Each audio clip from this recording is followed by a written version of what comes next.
आज मैं आपको माइक्रो कंट्रोलर की किट्स जो एम्बेडेड ट्रेनर किट्स है उसका डेमो करने जा रहा हूँ, जिसमें हमारे डिफरेंट टाइप्स के मॉड्यूल्स भी लगे हैं। जैसे आप देखेंगे एलसीडी डिस्प्ले लगा हुआ है, 8 एलईडीज़ लगी हुई हैं। ये माइक्रो कंट्रोलर 89S51 लगा हुआ है।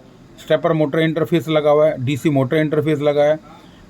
सीरियल इंटरफेस में सीरियल इंटरफेस भी है और यूएसबी इंटरफेस भी है, जो कि आपका ये साइड पे यूएसबी इंटरफेस है ये। और पीसी से कम्युनिकेशन करने के लिए ये वाला पोर्ट दिया है, जिसे प्रिंटर केबल भी बोलते हैं। तो ये आपका यूएसबी से लग के कंप्यूटर के और इसमें लगेगा। और हमने इसमें एडीसी भी दे रखा है, एडीसी 009, और डीएसी इंटरफेस भी दे रखा है, जिसकी आउटपुट यहाँ पे कनेक्ट टर्मिनल में दे रखी है। ये डीएसी की है, ये आपकी एसएमसी की है। तो सबसे पहले मैं इसके साथ ये केबल्स दी हैं, स्टेपर मोटर भी दे रहे हैं हम, और इसमें डीसी मोटर भी दे रहे हैं। और हम इसकी जो भी केबल्स यूज़ हो रही है वो हम आपको इसके साथ दे रहे हैं। सबसे पहले मैंने किट को ऑन किया, तो जैसे मैं किट ऑन करूँगा तो ये मेरा जो हम सॉफ्टवेयर हम सीडी देंगे, प्रोग आईएसपी के नाम से इसका सॉफ्टवेयर होगा, जो कि कम्युनिकेशन सॉफ्टवेयर है। आप देखेंगे जैसे ही मैं इसको ऑन करता हूँ तो आपका ये, जैसे ही मैं इसकी केबल यहाँ पर लगाता हूँ पीसी से, तो आप देखेंगे प्रोग आईएसपी का एनेबल हो जाएगा। अगर मैं इसको डिस्कनेक्ट कर रहा हूँ तो आप देखोगे यहाँ से डिस्कनेक्ट हो जाएगा। पर अगर मैं इसको केबल्स को यहाँ पे लगा रहा हूँ तो आप देखिएगा ये एनेबल हो जाएगा।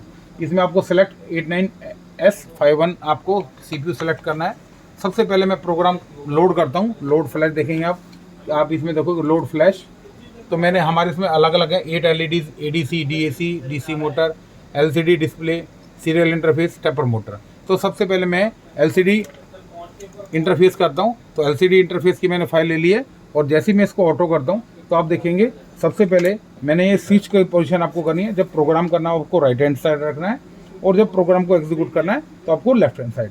तो जैसे ही मैं इसको राइट कर दिया और ऑटो में करता हूँ तो आप देखेंगे यहाँ पे मेरा ये आपका प्रोग्रामिंग फ्लैश हो जाएगा, और इसकी प्रोग्रामिंग की आपकी बार यहाँ पे चलती रहेगी। जैसे ये प्रोग्राम आपका हो जाएगा तो उसके बाद ये वेरीफाई करेगा, तो उससे पता चल जाएगा कि आपकी प्रोग्राम आ गया इसमें। तो जब ये प्रोग्रामिंग हो रहा हो तो कोई भी आपकी केबल्स इसमें लगी नहीं होनी चाहिए, और प्रोग्रामिंग के समय ये वाला जो स्विच दे रखा है आपको राइट हैंड साइड होना चाहिए, तो जिससे कि आपका प्रोग्राम में जब करे तो कोई दिक्कत ना है।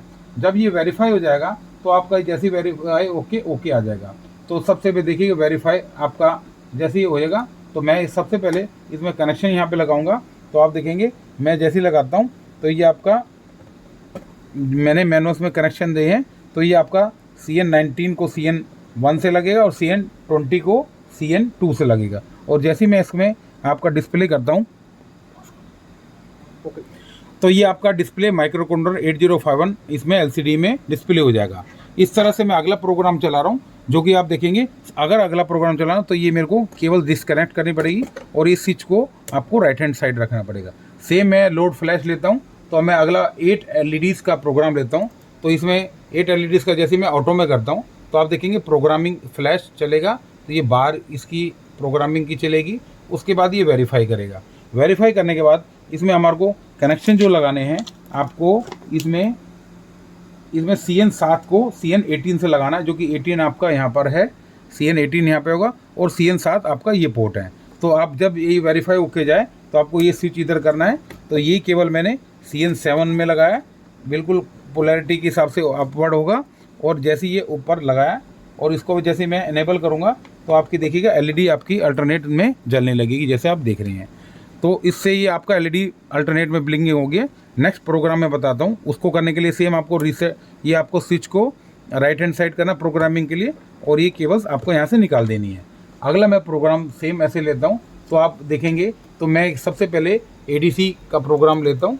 एडीसी का जैसे प्रोग्राम हेक्स फाइल लेता हूँ और ऑटो करता हूँ, तो आप देखेंगे फिर प्रोग्रामिंग फ्लैश का आप में बाहर चलेगा। जब प्रोग्राम कर लेगा ये, तो फिर आपका इसमें वेरीफाई करेगा। जैसे ही वेरीफाई करेगा तो ये यहाँ पे ओके आ जाएगा लिखा।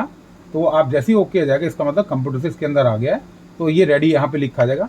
सेम मैंने फिर कनेक्शन पहले सबसे पहले जो एलसीडी में मैंने किए थे उसमें मैंने कनेक्शन करे हैं, तो जो मैंने मैनुअल्स में मेंशन किया हुआ है। तो ये तो एलसीडी डिस्प्ले के लिए हो गया है, और स्विच को आपको इधर करना है क्योंकि आपको ये प्रोग्राम को एग्जीक्यूट करना है। सेम ये मैंने CN14 को ये जो दिया है राइट हैंड पे, तो ये CN23 पे दे रहा हूँ। अगली जो मेरी केबल कनेक्शन की लगेगी सेम वो केबल कनेक्शन यहाँ पे लगेगी CN7 से लेके और ये CN24 पे लगेगी। तो जैसे ही मैं इसको रीसेट करता हूँ, यहाँ पे रीसेट दिया है, तो आप देखेंगे ADC डिस्प्ले डेवलपमेंट का ADC डाटा आएगा। जैसे ही मैं इसमें ADC चैनल मैंने 0 कर रखा है, अगर भी मैं इसको ग्राउंड करूँगा तो आप देखेंगे ADC डेटा 00 आ गया।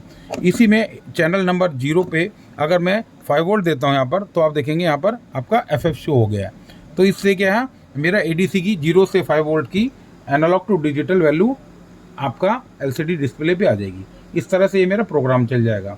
तो नेक्स्ट प्रोग्राम करने के लिए फिर मैंने आपको बताया, ये स्विच आपको जो यहाँ पे दिया हुआ है SW2, इसको राइट हैंड साइड रखना पड़ेगा और केबल सारी आपको डिस्कनेक्टेड करनी पड़ेगी सारे मॉड्यूल से। अगला मैं प्रोग्राम जो चलाने जा रहा हूँ आप देखेंगे, तो सबसे पहले मैंने वो लोड फाइल फ्लैश करा, जो मैंने हम सैम्पल प्रोग्राम देंगे तो DAC की लूँगा।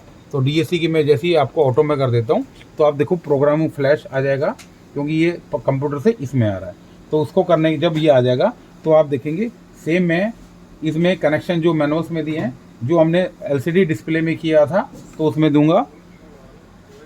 ओके, तो ये आपका observe ramp wave form at output DAC पे आएगा। तो मैंने कनेक्शन जैसे मैंने मैनुअल्स में दिए लगाया, और जैसे LCD में है, और CN4 को आपको CN6 से लगाना है DAC के इंटरफेस पे, और आपने CRO का ही ग्राउंड यहाँ पे लगा रखा है, और DAC आउटपुट पे देखोगे तो आपका यहाँ पे आपका रैम्प आपका यहाँ पे शो हो जाएगा। तो इससे आप DAC इंटरफेस कर सकते हैं।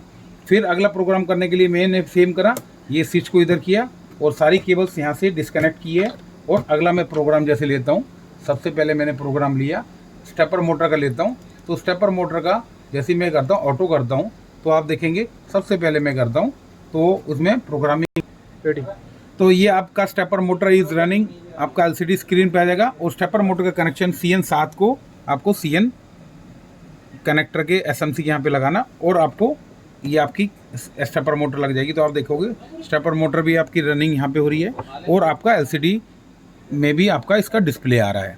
अगला प्रोग्राम मैं सेम मैंने करने के लिए वो रीसेट किया, सेम डिस्कनेक्ट किया। यहाँ पर लास्ट में प्रोग्राम है जो कि DC मोटर का है, लोड फ्लैश में गया। तो ये DC मोटर कहीं ये आप देखेंगे, तो ये आपकी DC मोटर की सारी मैं अगर वो करता हूँ, तो ये DC मोटर की फाइल खोलता हूँ और यहाँ से लोड करता हूँ। तो आप देखेंगे मैं लोड करता हूँ, तो इसमें तो ये DC मोटर का मैंने डाउनलोड कर लिया। तो CN4 को CN5 पे लगाना है DC मोटर के इंटरफेस पे, और आपको पोलैरिटी के हिसाब से DC मोटर करना है। तो नेगेटिव का आपका नेगेटिव पे और पॉजिटिव का पॉजिटिव पे। तो ये रन करने के लिए मैं जैसे ही रीसेट करता हूँ, तो आप देखेंगे DC मोटर मेरा यहाँ पे मैंने कनेक्ट कर दिया है, और उसको स्विच को लेफ्ट में कर दिया क्योंकि मेरे को एग्जीक्यूट करना है। तो आप देखेंगे मेरे DC मोटर की ये रनिंग हो रही है, आप देख रहे हो आवाज़ भी सुनाई दे रहे हैं। तो ये मेरे इस तरह से DC मोटर चल सकता है। इस तरह से मैंने सारे प्रोग्राम हम चला सकते हैं अगर आप पर किट हो और ये हो। बस इसमें आपको ये ध्यान रखना है कि आपको पर्टिकुलर कनेक्शन क्या है, ये मैंने उसमें डिटेल भी दी है। Thank you.